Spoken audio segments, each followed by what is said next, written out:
That's Buckminster Fuller, thinking, which is what he does most of the time, think and communicate his thinking to others in an almost non-stop globe-circling tour to speak to people who have asked him to come and share his thoughts with them.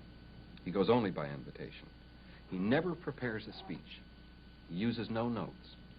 And he declares that in these spontaneous encounters with people who have asked him to come and speak to them, that he himself is constantly learning new things, constantly breaking new ground, stimulated in large measure by eye contact with those to whom he has come to speak. If I can't see the eyes of the people that I'm meeting with, I really cannot carry on this way. So that I've had several times to ask people to change the lights and stages so you can really communicate, because your eyes do communicate very powerfully.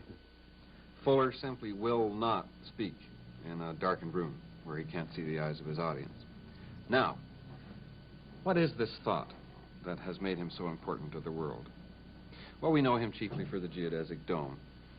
This is the culmination of a whole series of inventions and discoveries.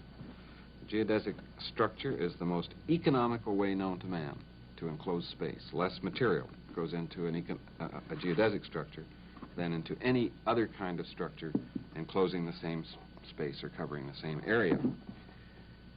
The weight of one of Fuller's huge domes, like the Montreal Expo 250-foot diameter sky break bubble, is approximately 1/2 of 1% of the weight of a hen's eggshell magnified to the same dimensions.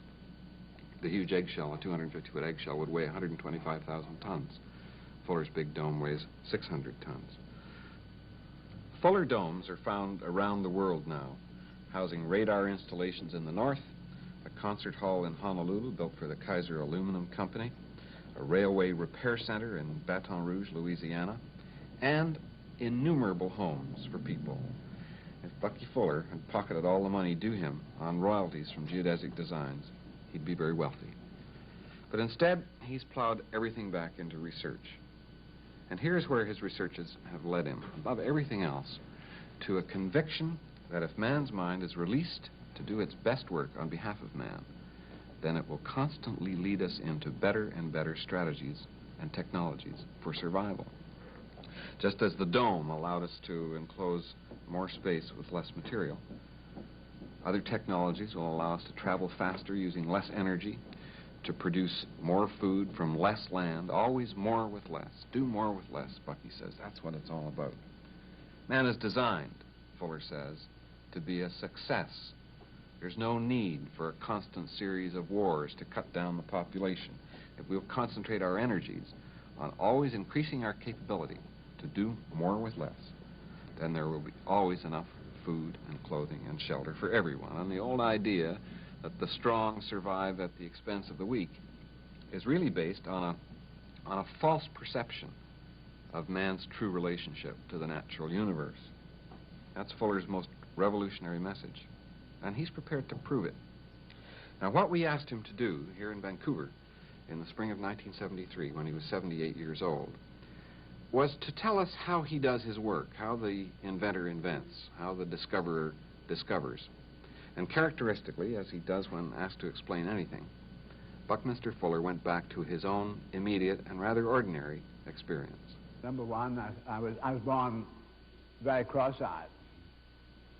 And the family doctor in the vicinity of Boston, where I was born, 1895, said, "We don't know much about those eyes. They're very, very complicated.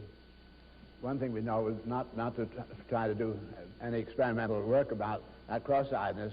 So I did stay cross-eyed until I was 4.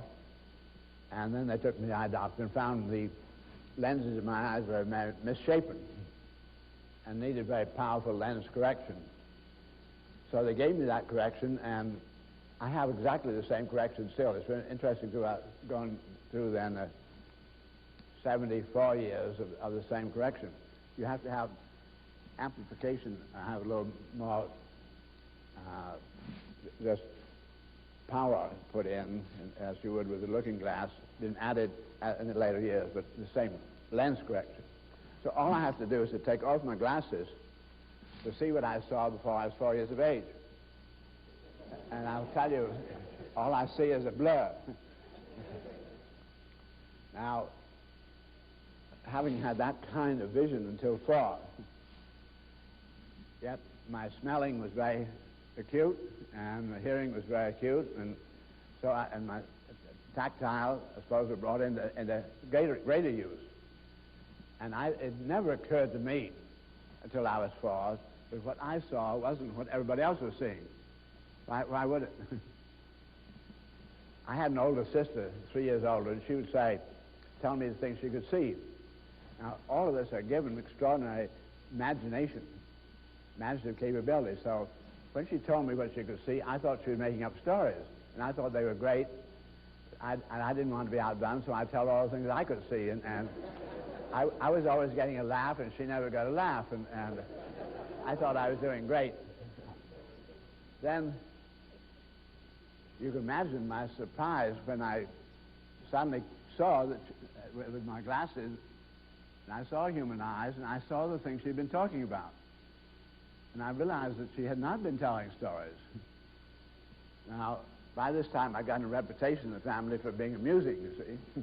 So they kept sort of encouraging the storytelling, and that made me turn in later on being called kind of a liar, because they knew I could see by now and that I was still playing games. Now, this would be kind of a challenge to make yourself get yourself under control and not be identified as a liar. However, I'm sure that this did play quite a part in my life, in the sense I really had a complete retake at 4 years of age. It was very, very much of a birth. All you have to do is think about what you really do see in human eyes, and I was absolutely astounded